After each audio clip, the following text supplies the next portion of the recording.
Hey everyone, I'm Chris Carter here on the Locked On Steelers podcast. Today, we're going to talk about, are the Steelers really taking a hard look at Alabama quarterback Jalen Milroe, or is this something we've seen them do before at the quarterback position in the NFL draft? That and a lot of your mailbag questions answered on today's show. It's going to be a fun one. Let's get into it.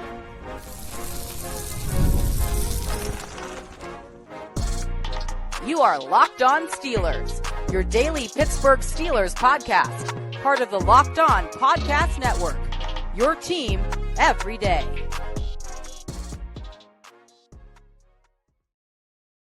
Hello and welcome to the Locked On Steelers podcast. I'm your host, Chris Carter, bringing you your daily dose of all things on the Pittsburgh Steelers. As always, you can find the show on your favorite podcasting apps and on YouTube.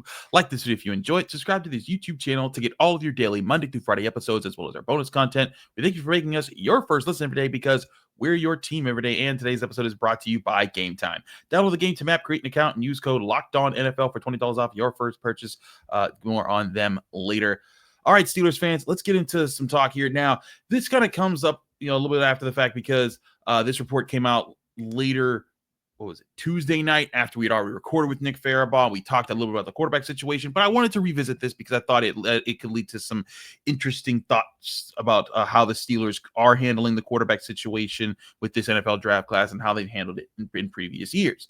But the story, of course, was I think Tom Pelissero broke it first for NFL Network that the Steelers had a private dinner with Jalen Milroe, Alabama quarterback, the night before his big Alabama pro day, which was yesterday.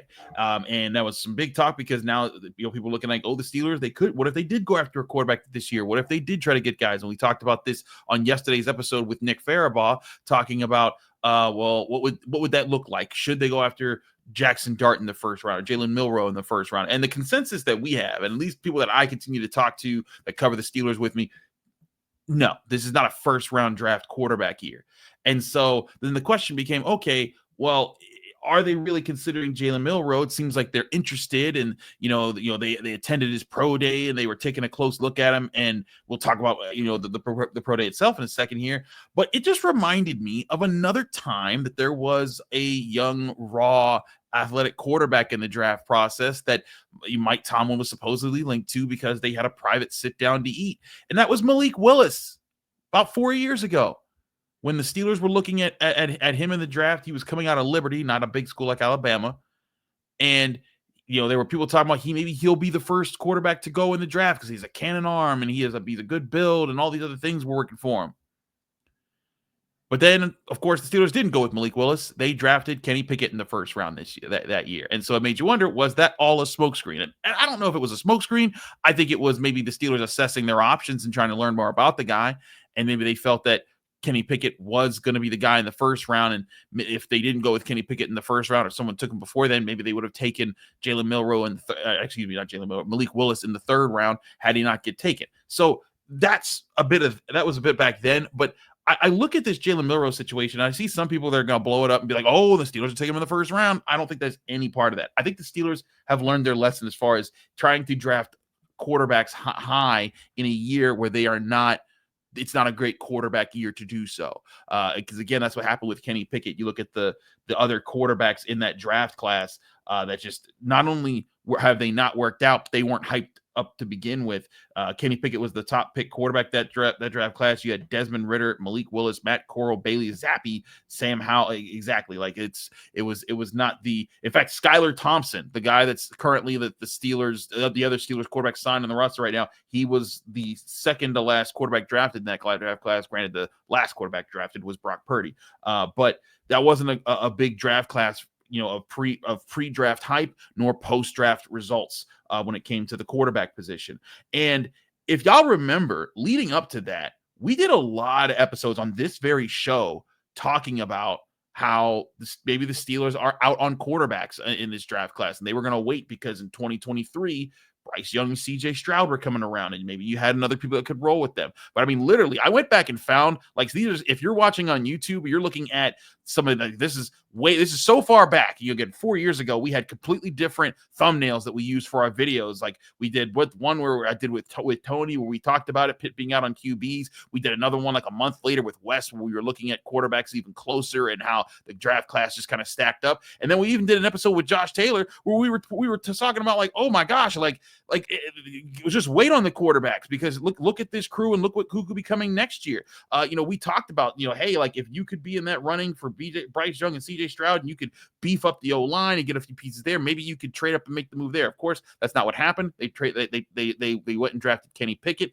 They tried to make him the guy. It didn't work out, and here they are again. And I think the big thing here is the Steelers need to have learned from that lesson that they basically found out 4 years ago, which was don't reach up in the first round and get a quarterback in a year that is a bad draft class year for quarterbacks. And again, whether or not someone is a bad year for quarterbacks, that's something that everyone has to assess for themselves. Teams assess it, but I think pretty consensus-wise, like again, remember at the start in last year's offseason when we were talking about how the Steelers were going to approach free agency then, and when they got Russell Wilson and they traded for Justin Fields, they were basically looking at it. Everyone knew this was a 2-year deal type of situation where the Steelers needed to find a starting quarterback that would carry them not just through 2024, but probably through 2025 as well. Because they knew that the quarterback, we all had a good sense. There was a consensus sense of feeling there that the Steelers, that this quarterback draft class in 2025 was not going to be the one that you wanted to pick from. And again, maybe someone will work. Maybe Shedeur Sanders. Maybe I do like Cam Ward, but maybe someone will work there. But I don't see that happening here. And so my question to myself that I've been having and I've been exploring, like, okay, is this another Malik Willis situation? Now, I will say Malik Willis and Jalen Milroe aren't exactly the same quarterbacks. For one, they do have similar builds. Jalen Milroe is a little bit taller at 6'1.5". Malik Willis is 6 foot. But they have very similar hand size. Malik Willis has a little bit longer arms. But I'll also say this: Jalen Milroe is a lot faster than Malik Willis. Malik Willis ran a 4.54 in the 40-yard dash when he ran at his pro day.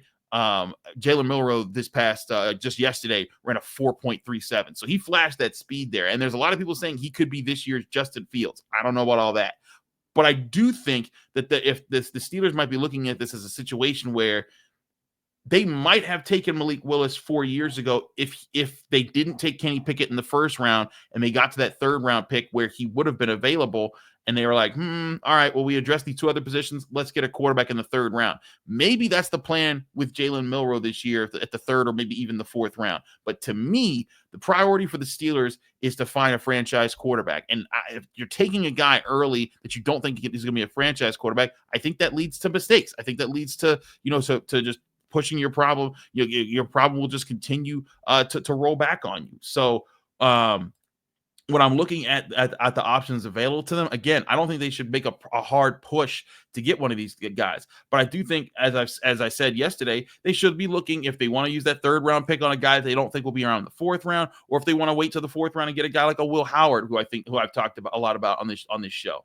But to me, the bottom line is, if you're one of those people that thinks that the Steelers are looking at Jalen Milroe as a first round pick, I do not think that is anywhere near the case. I think the Steelers are feeling him out just like they feel everyone out. They're learning the process. They're learning more about these players. And then at the end of all of this, they'll put together their big board. They'll assemble guys, and then they'll see where everyone could go when it comes down to this process. So do not buy too much into the hype of the Malik Willis visit, as far as him being an early pick. But I would not be surprised if he was a middle round pick, if he lasted that far, because that's always the other question is, will someone last that far throughout the process? So we will keep an eye on all quarterback draft things and quarterback in general things, because Aaron Rodgers, of course, the Vikings are now out on him. So supposedly out on him. There's also another report that they might not be out on him, but that saga continues. We're not going to get dragged down by that too much. We will take one question on that, but we'll take a lot of your questions, because the mailbag, we open back up the mailbag, and y'all keep calling, and I really appreciate it. I do log every single one and try to get to them when I can. But We're gonna take a quick break. When we come back, we're gonna answer. I got 4 questions from you guys. I'm gonna answer throughout the show. So see if your question was answered right here on the Locked On Steelers podcast. So don't go anywhere. We still got a lot to discuss. We will be right back.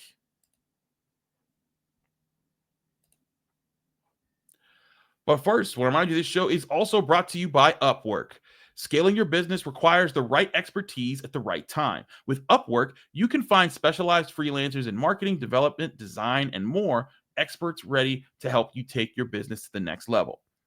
Upwork gives businesses flexibility by connecting them with top freelance talent across multiple industries, including IT, AI, web development, and marketing. Whether you need extra hands for a project or a long-term partner, Upwork makes hiring simple and affordable. If you need help with our marketing campaign, Upwork can connect you with a freelance expert who delivered incredible results. Posting a job is free and simple, and within a day, with multiple qualified candidates to choose from. Instead of hiring full-time, Upwork helps find affordable, top-tier freelancers to scale my business efficiently. Visit Upwork.com right now and post your job for free. That's Upwork, Upwork.com, Upwork.com, to connect with top talent and grow your business today.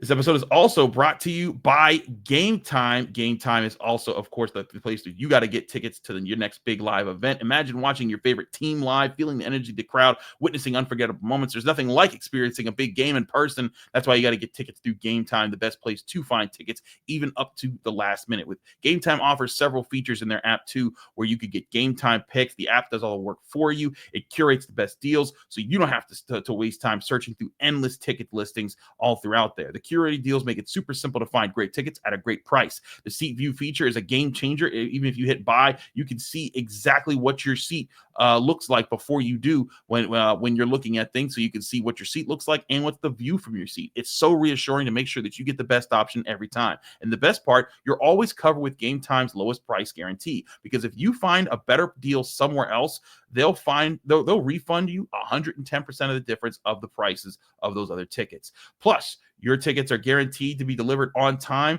with easy cancellation options if something opens up. Ready to make your next event even better? Download the Gametime app, create an account, and use code LOCKEDONNFL for $20 off your first purchase. Terms and conditions apply. Again, that's code LOCKEDONNFL for $20 off. Download Gametime today. Last minute tickets, lowest price guaranteed.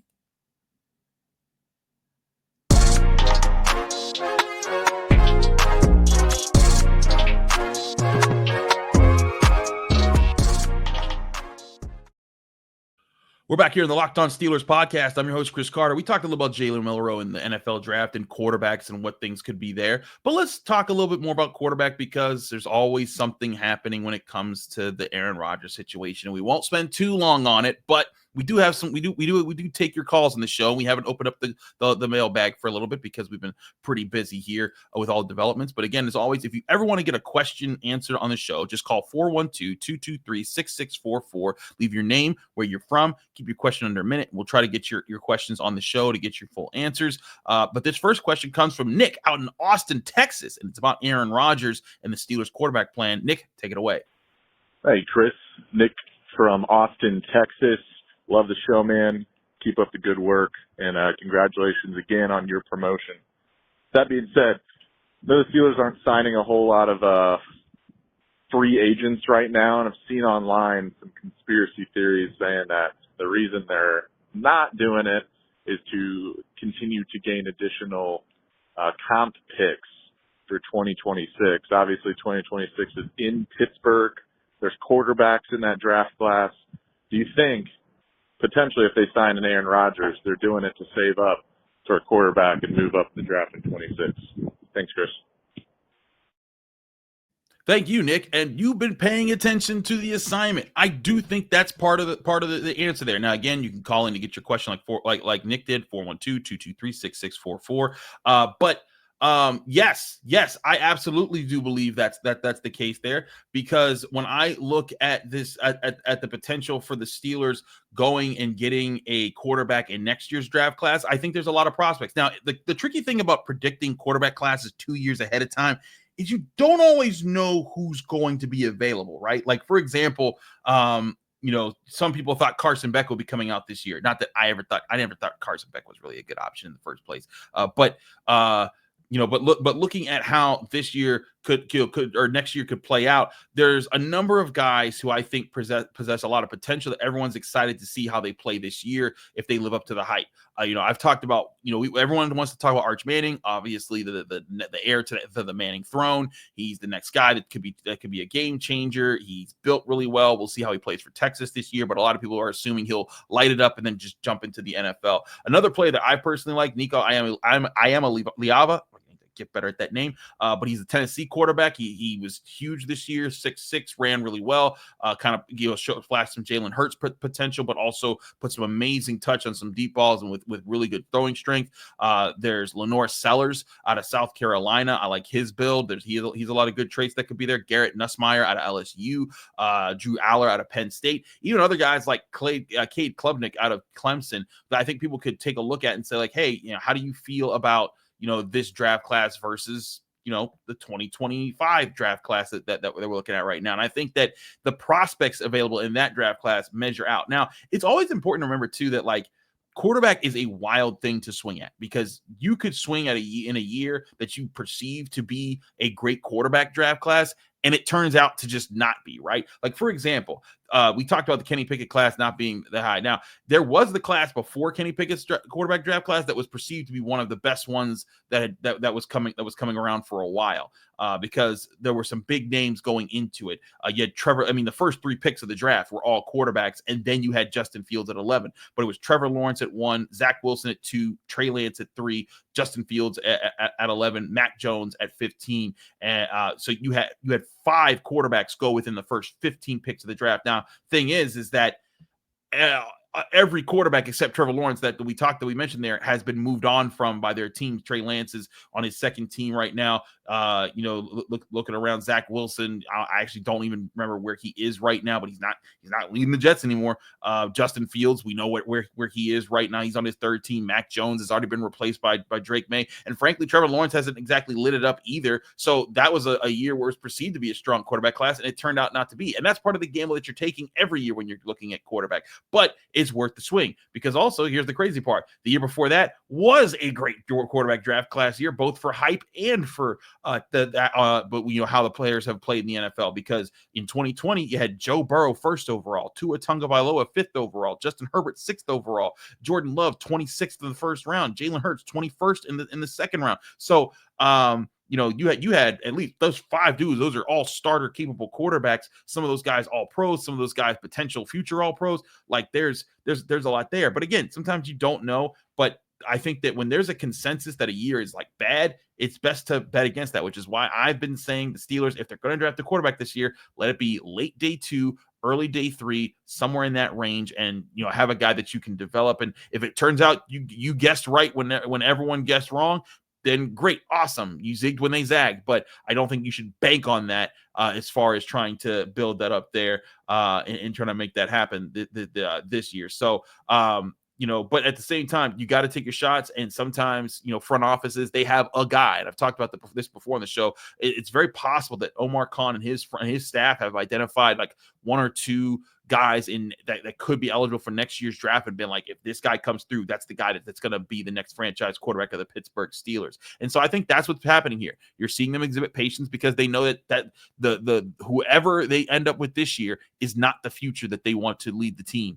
Whoever they end up with this year is to get them to that point and help them be in a stage where they can better adjust the situation, because they've won some games. They put together some more winning culture, and that's something that can play out in their favor. So yes, I do think that's part of the plan and what they're doing to answer your question there. So thank you for your question, Nick. We gotta move it along here because we got a lot of questions still coming up in this show. This one deals with another trade, potentially getting a quarterback. Here's Brian from Pittsburgh. Hey there, Chris. This is Brian from Pittsburgh. I guess my question is more of a comment.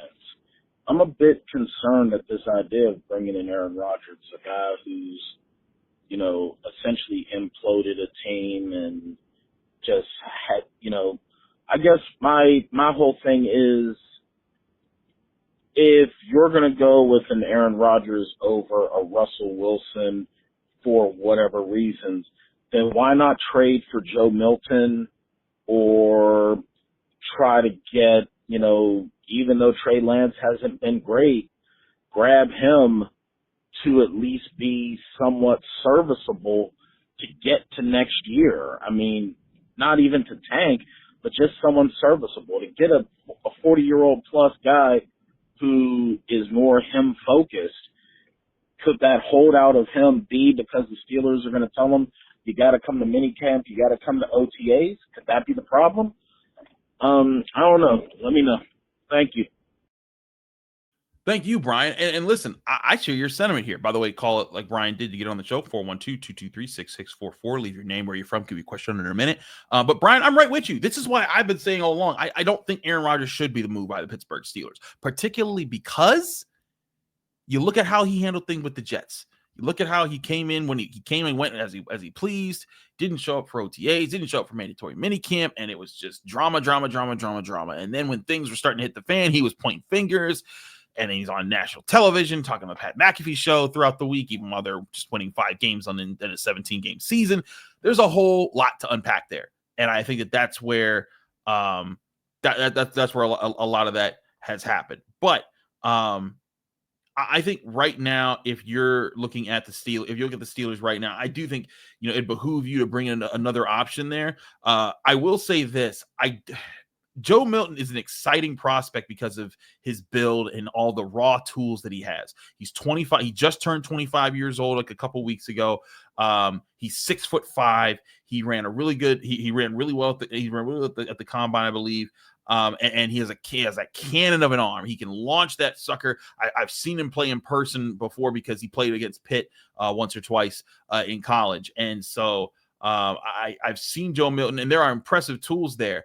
But Joe Milton also has to prove that he can do this at an NFL level. And, I feel you on, getting a guy young and getting to see, what they have in the tank there, and to see like, hey, can he be serviceable? That could be a challenge there. But I think that what you want to do is you want to have a Joe Milton type who is young and you could build and, kind of mold to what you need them to be.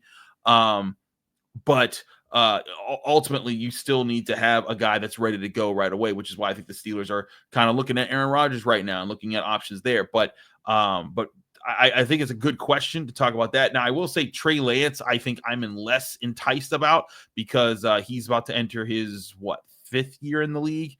For the NFL, he hasn't thrown a touchdown since 2021. He started 5 games in his career.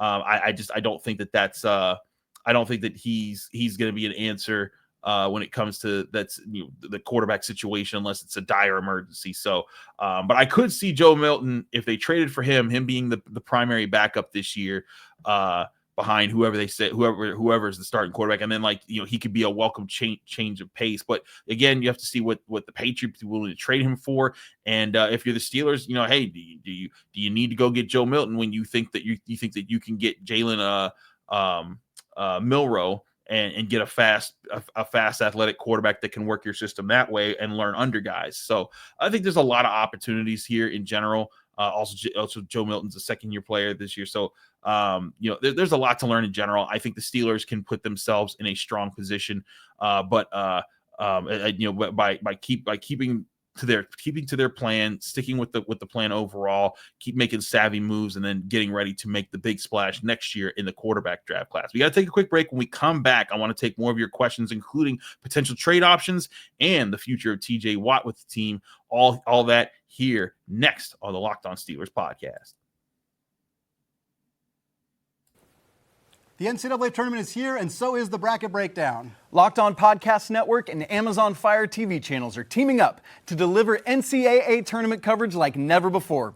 Watch studio shows featuring former players and Locked On's local experts as they guide you through every upset, buzzer beater, and bracket matchup. Stream it all for free on Amazon Fire TV channel. Search Bracket Breakdown to see it all for free. It's your team every day.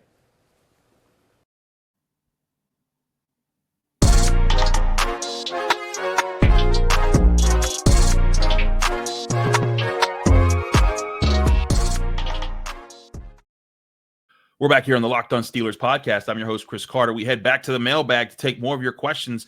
This one, a little bit more dated because of when it was asked, but still relevant considering the other things that have happened since then. We got Michael from Concord, California. Michael, take it away. Hey, Chris. This is Michael from Concord, California. I'm calling a question about T.J. Watt with Max Crosby and the Raiders agreeing to that record deal. Do you think the Steelers kind of messed up on waiting? Because TJ's the best in the business, and he's going to demand more than Max Crosby. He deserves more than Max Crosby. So I'm wondering if that move by the Raiders hurts the Steelers. What do you think? Thanks. Love the show. Bye. Thank you, Michael. And as always, call in like Michael did at 412-223-6644. Leave your name, where you're from. Keep your question under a minute. We'll try to get your question on the show. And this is a good question. Now, of course, everyone knows by now the Max Crosby deal has been completely not just eclipsed, but obliterated by the Myles Garrett deal. And so that now is the question. But this question is still relevant because the Steelers have not re-signed TJ Watt yet. As it stands right now, TJ Watt is still set to make a lot of money this year, but this is the last year of his current contract. He's a $30.4 million cap hit. And the way that his contract is structured, the Steelers do have a lot of wiggle room to move money around if they wanted to. What I think could happen here is the Steelers could re-sign TJ Watt in a way that they get him paid. He makes sure he feels comfortable about it. And I think that they wouldn't have a problem really paying for him when I look at that position. When I look at that, I think, man, there's a chance to pay for this guy and keep a superstar around. And I look at comparisons to those other players, he should get more than Max Crosby. Now, will he get as much as Myles Garrett? That's a lot of money to be spending. But the Steelers also have money to spend in the coming years. You look at it right now, they still have $33.8 million in cap space, and they haven't signed a quarterback yet. You presume that Aaron Rodgers is going to eat some of that up. But if they sign TJ Watt, that's going to open up salary cap space, and they will no doubt use some signing bonus money, use things to knock off some of the salary cap hit that he is this year, because again, he's a $30.4 million cap hit already this year. So the Steelers have wiggle room, but the next few years they got a ton of space because they TJ Watt is, because he's comes off the books after this season, they could re-sign him for even if he was a Myles Garrett crazy price of $40 million a year, that would still leave them with $113 million in 2026, like $220 million in 2027. So they have tons of cap space in the coming years, and I don't think that signing TJ Watt will be a problem. But did those contracts bring up the price? Absolutely. And that is the risk about this. And it's funny, JJ Watt tweeted about this sort of indirectly, kind of pointing out like, hey, you know what, when you wait to pay your players, sometimes you pay the price, because then the price goes up and they know their value, and they're going to bring that up on you. And then ultimately, if you had just offered it a little bit earlier, you would have beaten them to the punch. But hey, part of this is negotiating. Part of this is also like the front office. There's a million things going on all at the same time. The Raiders got their contract done. The Browns got their contract done to keep Myles Garrett because he had requested a trade, and there's a lot behind that. But I think TJ Watt, he's been that good soldier for Mike Tomlin and the Pittsburgh Steelers. He's been that guy that hasn't complained. I think that they like those guys typically. I think they're going to re-sign him to a big deal, just like they re-signed Cam Hayward last year, which a lot of people got really upset about when they did. And I was like, why? He's still that guy. And then he proved again this year, he's still that guy. And I would not be shocked if TJ Watt comes out and reminds everyone this year, he's still that guy. And so to the Watt extension, I think it'll happen. I'm not sure when it'll happen. I'm fairly confident it will, and the Steelers will find a way to make that work. But I also think they're going to try to find a way to make it so that he doesn't crush their future plans as far as how they're looking to invest around and build around the roster. Okay. We have one more question left. This is more of a draft day question, or a draft a question about the draft in general and how the Steelers could maneuver around it. Here's Matt from Lexington, Kentucky. Hey, Chris, this is Matt from Lexington, Kentucky. Love the show. I've just been watching the news come in about the DK Metcalf trade, and losing a second-round pick, and that has me thinking something that I've been thinking for the past maybe 2, 3, 4 weeks now about how none of the draft numbers that we have are set in stone. Everything can be changing at any time based on what Omar has in his plan or in the needs of the Steelers. So a lot of times people are saying, hey, let's plan this draft and to pick the best players that fit in the spots that we think that they should fit in. But any of those trades can change our current draft numbers. So what do you think about our likelihood of trading up for additional second-round picks or first-round picks or something like that? Thanks. Thank you, Matt. That's a good question. As always, you can call Matt at 412-223-6644. Leave your name, where you're from. Keep a question under a minute, and we'll get to it. But Matt asks a good question. Also, shout out Steelers Nation and Steelers fans. We have a call from Pittsburgh, a call from Austin, Texas, a call from California, and a call from Kentucky. Steelers Nation spreads far and wide. It is insane how far it spreads. But let's explore some things here. So I'm going to use the Fitzgerald Spielberger NFL trade value chart that you can find on overthecap.com. That we'll use their metrics for how you determine, if a trade can work. If the Steelers were to trade back to the 31st pick in the NFL draft this year from 21st, that would net them in that system about what I believe they're saying would be a 557 point differential in there. Now, if you look at the value of what 557 points gets you, it's about a late third round pick. In fact, a late fourth round pick. Excuse me. It's the 124th pick there. But I think there's maneuvering that can happen there. I think that there's always the value that the trade value charts aren't the gospel. A lot of times teams will overpay for trades if they really like a guy. And I think that's what it's going to come down to. Can the Steelers be in a position where there's a guy that there's a guy that they know that they have to take? Like if Kenneth Grant's there at 21, I don't think the Steelers are hesitating. I think they're running to the podium, drafting their DT, walking off feeling happy about it. But if Kenneth Grant's not there and they think Derek Harmon might be available later in the first, I could see them saying, hey, you know what? Who wants this pick? Come get it, and you can get all the things that come with it. But again, like if you're looking at the Steelers trading back from 21st to 31st, which is all the way back to the end of the first round, it's not gonna look like it's winning you a whole lot of points on that system. But what you can do is you can try to build those relationships. You can try to if you're the Steelers right now, you could try to set things up so that you're getting ready to say, hey, who right now is desperate for such and such player. Like if for example, if there's an offensive tackle that's falling, and I did my offensive line big board for the Pittsburgh Post-Gazette about a couple weeks ago.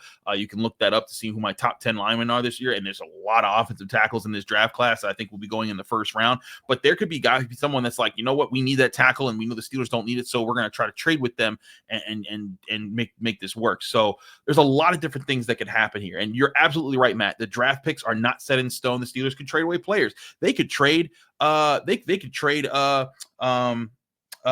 Pickens by then. They could trade anybody. They could trade TJ Watt. I'm not saying they will trade George Pickens or TJ Watt, nor should they trade George Pickens or TJ Watt. But I am saying that it's very much a move. And I do expect the Steelers to make moves to acquire another draft pick. I just don't know where. I don't know how much trading back in the first round gets you. And I also don't know who's available. But the key to, I think, the best handling the draft the best is when you're flexible and ready to respond to different situations. Like, for example, when the Steelers were set to take William Jackson III at cornerback in the 2016 NFL draft, and the Bengals jumped ahead of him and snatched it, even though they had 2 first-round cornerbacks already on their roster.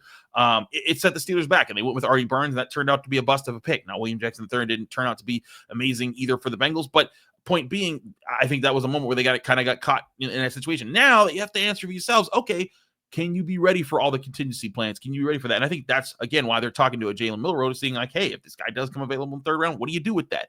But as far as draft day trades and moving up and down, I fully expect the Steelers to do everything they can to accrue another day 2 pick. It doesn't. When I say day 2, I don't mean round 2. I mean day 2 to include the 3rd round. I do think there's going to be an effort from Omar Khan to try to get something from that pick back to do that. But they are certainly excited to have DK Metcalf. It's just they got to maximize on their return when it comes to draft picks in the in this year, because again, I think if you hit right this year and then your hits in the last couple off seasons start to pile up, you can set up a situation where a quarterback is coming into a really good spot, just has to learn and play within that system, and then all of a sudden you're a very highly competitive team with a smart quarterback who's athletic and young and dangerous to play against, but they're working with you the whole time. So I think there's a lot of potential for there, but that's why I wouldn't put away any ideas of draft day trades,